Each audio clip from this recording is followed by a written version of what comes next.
Good morning. Good morning. How are you? I'm wonderful. How are you today? I'm fabulous. Excellent. Nice to meet you. Nice to meet you, Joe. Where are you coming out of?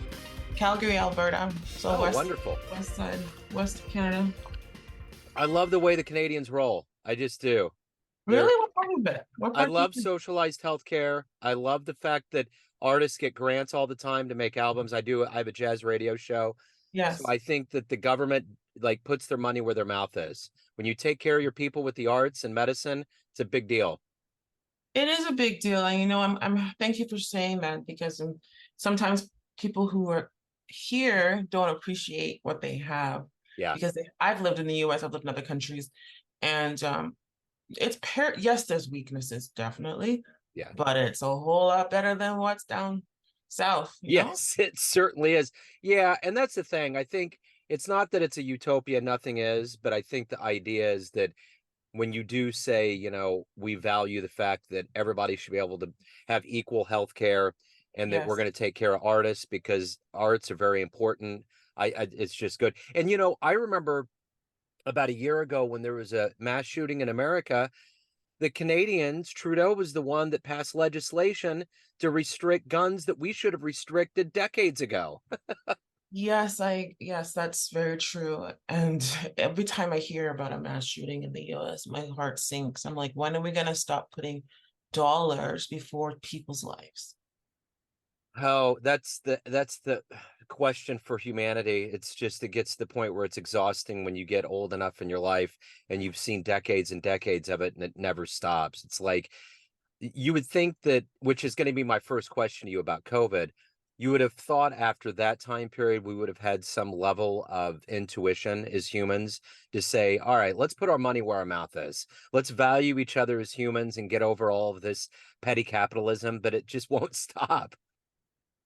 100%. I thought COVID would have been the perfect opportunity to make global transformation a Yeah, reality. yeah. And I wish we had at that point dynamic leaders who could have capitalized on this and seen the good for the whole of humanity and made some changes, significant changes. And sadly, the big countries of the world, I didn't hear it. I didn't I didn't see it. I was like, my jaw dropped. Well, wasn't really surprised, but still, like Yeah, the world shut down because of this zombie virus, yeah, right? Before it came out, I'm like, I called it the zombie apocalypse. It's gonna throw a wrench in this world, but I was ready. Like, I was so ready. yeah. But we should have gone back to the basics: humanity, health, wellness, lifestyle, um, being proactive. Like, basic things would have made a huge difference. And we could have mobilized it. We could have really had amazing leaders who would just be passionate about it and just think not just short term, long term. But unfortunately, it was a wasted opportunity. It's so interesting you say that. I haven't heard that be said like that. And I think about our history.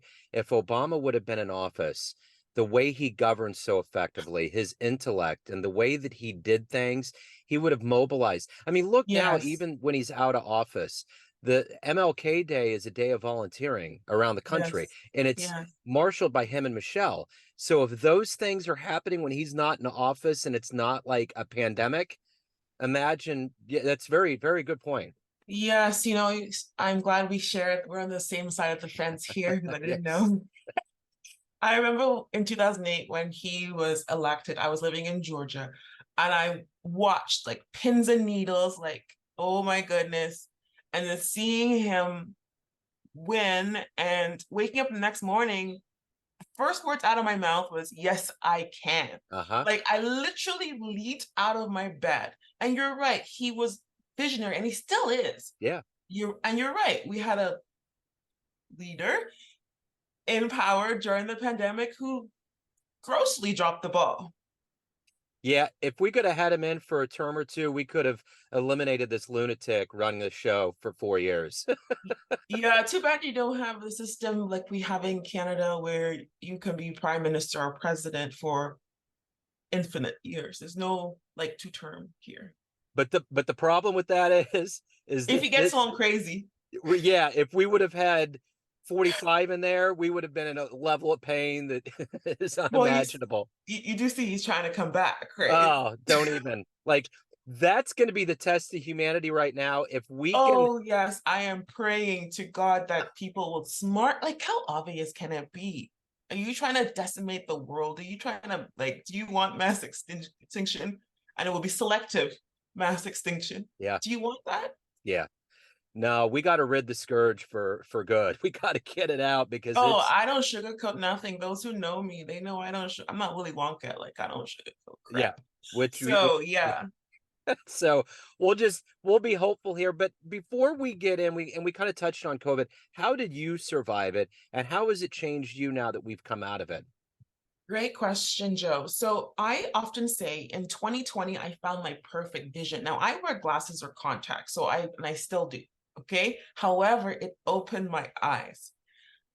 I'm pretty stubborn as far as I'm a high achiever, driven. I'll push through just about anything. But just before COVID was officially started, near death experience for myself and my newborn, and then the spring, George Floyd, and then being in the midst of healthcare in this pandemic, where it was very obvious that healthcare professionals were dispensable and people were dispensable. That was the general attitude. And I'm like, yeah, I suspected that, but now you've really shown your cards. So I gave myself permission to find me. I first had burnout. I took time off work because I was done. I'm like, this is crazy. But for the first time in my life, I spent 2 straight weeks at home with my kids, and I never did that because I was back at work. Quick, quick, quick, quick, quick. And yes, it was a challenge financially with some of my business because they had to close because of the pandemic. Yeah, Yes, it was awful watching the pins and needles, like the death count, especially in LA and other states that got hit really hard in New York, and just hearing stories and seeing people die. That was tragic. However, I was able to find the gift out of this horrible situation. That's what I encourage people to do. You got to be able to find the gift. And the gift for me was finding my voice and deciding that I will use my privilege as a physician and somebody who's not shy and not shy in front of a camera, in front of a microphone, to speak truth. Because I have been inside the healthcare box, right? I served that box for well over a decade, but it doesn't always serve you, right? And many people don't realize how dysfunctional it is. And even people that are leading, because they don't have real life on the ground experience, they're often dropping the ball. So it helped me. Yes, it was painful, the pandemic, certain parts, but it was such a blessing at the same time. So that's yeah, my perspective. yeah. No, and that's a good way of putting it. And I've heard a lot of that about how just absolutely ravaged the inside of the whole medical industry is, and Oh, yeah, it's alarming. You it know, is. Yeah, it was a disaster. It it was. goes to our initial theme of this conversation, which is if we could find a way to curb capitalism and put human emotions and our souls and all of those things first, we'll Yes. be okay. You That would know, be great. Let's get some right-brained people here. Let's yes, let's let's focus on that right, creative, empathetic, musical, absolutely. loving, you know, humanitarian side. Yeah. Yeah, that would be refreshing. So let's get to the essence of what you do these days on a daily basis. I'm going to put you in front of a bunch of third graders at a career day. One of the kids says, "Hey, what do you do for a living?" How do you answer them? Okay, well, I'm in the specialty of making people smile. When they come and see me, they might be worried about something, anxious, like not sure, but I help give them hope and clear instructions, which we bring out together so that they can go home and apply them in their lives. And I do this as a primary care doctor, so the family doctor that you would have gone as a kid to get your checkups and maybe a few needles and coughs and flus. And I also, which I think is more powerful, stronger, I'm able to use my voice in my coaching because I can be anywhere. Yeah. As a doctor, you have to work in your state or your province or wherever you are in the world. As a coach, I can be anywhere. So I'm able to use my medical experience with my coaching training bring the two together and really speak the truth.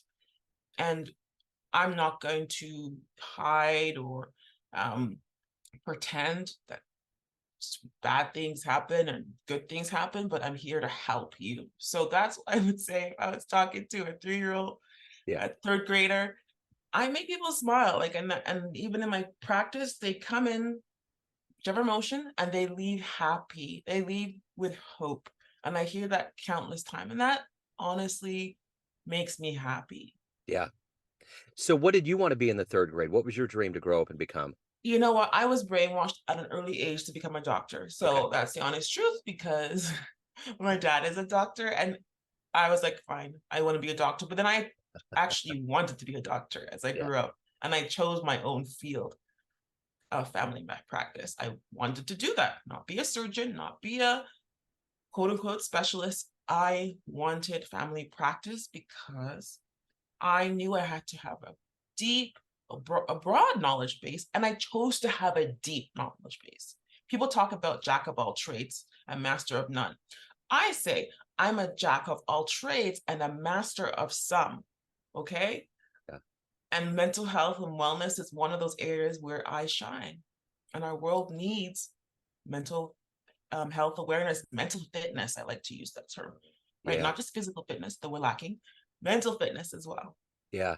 Well, it obviously has been groomed in you. It's been in your DNA to get into medicine. But take me Yes, back to where you were born and raised, and what were some of the other seeds that have evolved into who you are today? that is an amazing question, Joe. So I was born but not raised in the country of Nigeria. That is in West Africa. Mhm. Okay. I was born to like middle class family, and then we immigrated to the UK. Okay. Back then, immigration was not, the world was not pro immigration, but we moved. You know, at that time, my parents had 3 kids, and then when we moved to England, they had their fourth. And I saw them struggle, like, you know, take jobs far away from home. We lived in various neighborhoods. Some neighborhoods, there'd be gypsies down the street. I knew I didn't have much. Well, but in retrospect, I know we didn't have much, but we had each other. And then we moved to Canada. Okay, we moved to the East Coast in a little island province called Newfoundland. That's Okay. called Newfies. And there, if you ever had a chance to go there, they're kind of like people from Boston, Yeah. but Canadian, like from the way they talk and just interact with each other. So I moved, and I moved in the middle of Canada where I realized that, you know what, I'm a little different. I don't quite fit in. And through those experiences, I learned to find strength. You know, when you're the kid that gets picked on, you got a couple choices. You can sit there and shrivel. You can be mean like them, or you can be a better person and be kind. And I chose kindness. So that experience of having to choose kindness, choosing to choose kindness despite not always being on, well, despite not always getting the same care that I give others, Yeah. I was like, you know what? I'm going to move forward and I'm going to share and I'm going to love and I'm going to empower others to do better. So, really, it's a journey. Like my life was not straightforward. And again, I'm skipping lots of big details in my life because this is only a 30-minute conversation. But it was through I guess I was an underdog, put it that way. Sure. And I was able to triumph and continue to work on that journey of triumph, right? And Yeah. I'm empowered, I'm strengthened, and I know that I have a purpose. Because if I didn't, I think I would have been gone long ago. No, I think I would have been gone. In 2020, I would have been gone Sure. and before. So that's my answer, Joe. So drawing strength is very important for us. Who's been a hero for you that's helped you be strong throughout all these years? You know what? It's not most people's typical answer. I'm going to say my future children. And I say Okay. this because my childhood wasn't necessarily fuzzy. It really wasn't. Yeah. And I, like many little girls, had little dolls, like Barbie movies all over. I had my little we were too poor to have Barbie, though someone did give me a Barbie later on. But I had little dolls, and I would imagine and play the home and life I was going to have and these children that I was going to have. That didn't happen till decades later, but I was like, you know what? I'm going to work hard so they can have a better future than I have. And that's what I did. I that was my answer, my future children. And now it's changed. I have children, and it's still them, but it's also myself. Again, it might not be the answer you probably heard before, because when you've given you've had a life of sacrifice and you've sometimes got the short end of the stick, it is okay to be like, I want to live a certain life, a certain lifestyle, and it's okay, and Yeah. it's nothing wrong with that. So my children were my biggest motivating factor. Future children, my current children. That's a great answer. Let me ask you this. If you can meet anybody alive on the planet right now and spend some time with them, who would it be? Oh, I have two. It Okay. used to be three, but she died. That was the queen. I was a Brit, so I didn't meet her in England. Oh, Yeah. anyway, Barack Obama, without a doubt, Yeah. and Sure. Oprah Winfrey. Those are the two. They used to be three, but now there's two. I haven't found a third person. But Barack, Bam Bam, I call him Bam Bam. You hearing this? I love you, Michelle. You're the best. Yeah, so Bam Bam for life. I don't the queen of talk show, Oprah. Yeah, of course. Yeah, and Yes. that's like the top answer all the time. It's Barack, Michelle, and Oprah always top Yes, three. exactly. Yeah, Exactly. everybody wants to meet him. So all of those three that we've mentioned have a high level of motivation, gas in their tank, a spark. What is that for you? What gets you up in the morning, gets you through a day, and is the ultimate motivator for you? Great question, because I have my ultimate motivator is my dream. It's really important to have clarity in life on what you want to accomplish. And I have a big, audacious dream. And that gets me up at night. It gets me up in the morning. It makes me, knock on the next door, it makes me get on these podcasts, right? To talk, to share. And then my children again, because I need them to live in a world that is better than the current. Because you and I know if we look at the way things are now or had been a few years ago, potentially could happen again, it was like hell in a handbasket. Our childhoods were pretty chill. We could go play outside, go throw a ball in someone's yard and not worry about getting shot, not worried about nothing. We'd go out and come home. Parents weren't like, oh no, you can't walk from school even though it's down the street. No, our world has changed and it's ugly. And as a mama bear, I'm mama bear. So to my patients, I always say, I'm mama bear, you're my cub. I need you to help me help you. And they'll laugh when I'm like 90 and I'm like their great grandchild probably. But still, it's that future, Yeah, because I believe it's important to leave a legacy when we pass from this earth to the next. yeah, absolutely. So what's been one of the best client success stories you've been involved with? Ooh, the best. That's a really okay. I would say I have two in my mind. Okay. Hmm.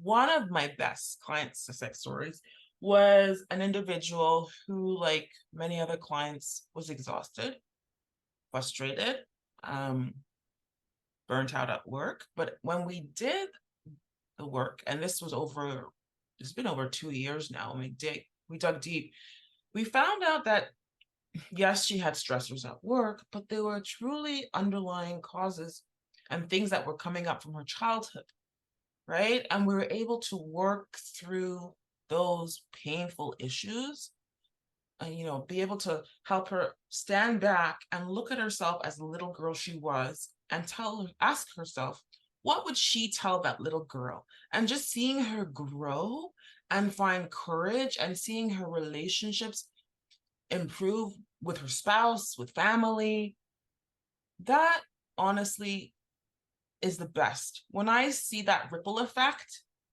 it's not just one individual, but then seeing how it impacted other people around them. Those are my best stories. Yeah, Whether you're a business owner, um, musician, artist, lawyer, I don't really care. But just seeing that ripple effect, because honestly, if I wanted to just serve one on one, then I would stay in family medicine full yeah, time, but I want to eventually, well, I do serve one too many, right? That's how you amplify your voice. That's how you amplify the message. Because, like you said, a lot of the things that we're sharing and discussing in this conversation isn't readily spoken about, right? Out there. And it's Yeah. really sad. And I feel it's our duty to say something Yeah. Yeah. and So do something. yeah, Yeah. absolutely. Yeah. Yeah. Let me ask you this. If you had a dream tonight, you run into the 20-year-old version of yourself, you could give that version of you a piece of advice based on the wisdom you've gained in your life, what would you tell that young version of you? Wow, your question 20 is very pivotal, was very pivotal for me. Um, if somebody shows you who they are, believe them and run the hell away. Like, you know what I mean? Like Yes. Run that 20, fast. definitely, yes. That was honestly, you must be like a psychic because that was a pivotal point in my life. Yeah, that's great. So let me ask you this: besides your kids, what are you the proudest of that you've done in your life? More specifically, professionally. Oh yeah. So I have many proud accomplishments. Yes, becoming a physician, great, but also building a medical center at the age of 27, having this large multidisciplinary place and running it by myself and funding it by myself. Yeah. The multiple businesses I've built off it, speaking opportunities. I've had some really impressive keynote events that I've been able to lead. And yeah, I'm grateful. And I'm Yeah. grateful for the opportunities that continue to reveal themselves. And for the listeners, you might be thinking, well, you're a doctor. Da, da, da, da, da. Yeah, I'm a doctor, but you also have to know what to look for because sometimes your blessing, that diamond could be in a pile of crap. You just have to know which pile of crap to look at, Yeah, for sure. Let me ask right? you this. Yeah, no, that's totally true. If you could witness one event in human history with your own eyes, what would you love to have seen happen? Oh, to actually go back in time and be at an event? Yeah. Well, actually, the first thing that came to mind was Martin Luther King Yeah. Jr. and his I Have a Dream speech, where he said, I have a dream that one day my four little children will be able to live in a country where they are not judged by the color of their skin, but by the content of their character. I would have loved to be there, but you know what? I can almost feel like I'm there when you listen to the recordings and the videos. Another point in history would have would have been the election from when it was the choice between Hillary and the Orange Yeah. Man. Yeah.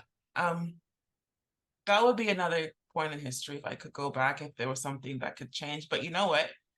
Everything happens for a reason. Yeah. But really, it was Martin Luther King. That was with I Have a Dream. And as a result, I dream and not just dream, I make dreams become a reality. Yeah. Yeah. So everyone out there has a perception of you. There's different pockets of people, family, friends, Yes. clients, colleagues. They all have a perception, but you run the show. What's your perception of you? Who do you think you are? I am an amazing woman, a woman who is resilient, a woman who is creative, and a woman who's a force reckoned to be with. I am warm. People that know me would tell you, Dr. Mitchell, she is a kind person. I'm also very honest and I wouldn't shy from the truth. I don't do sugarcoating. If I need to tell somebody the truth in love, I will tell them, even if I know that they may be offended. But in order to be authentic to myself and not to carry grudges, because I don't got time for that, I share. So that's who I think I am, and that's who I know I am. And trust me, it took a this did not happen overnight. Yeah. In my early 20s, I did not like cameras. I did not like public speaking, like at all. And I didn't have the best opinion of myself growing up as a child. So it was a journey. Yeah. Okay. It's evolution for sure. So if Exactly. anyone out there wants to get involved with your practice, learn more about you, anything pertaining to your world, where can they go? Holisticwellnessstrategies.com. That is my website. But if you Google my name, the website pops up pretty much first page. So Dr. Tomi Mitchell, I am a family physician, and I'm also a wellness and performance coach. Wonderful. Dr. Mitchell, this has been wonderful. Thank you so much for opening up. I love the energy. I can only imagine what you're doing with the patients is causing Oh, all we have kinds of so much great ripples. fun. Yes. Yes. That's wonderful. Thank you. Have a wonderful day. I appreciate it. You're welcome. Take Best of care, luck. Joe. See you later. Bye.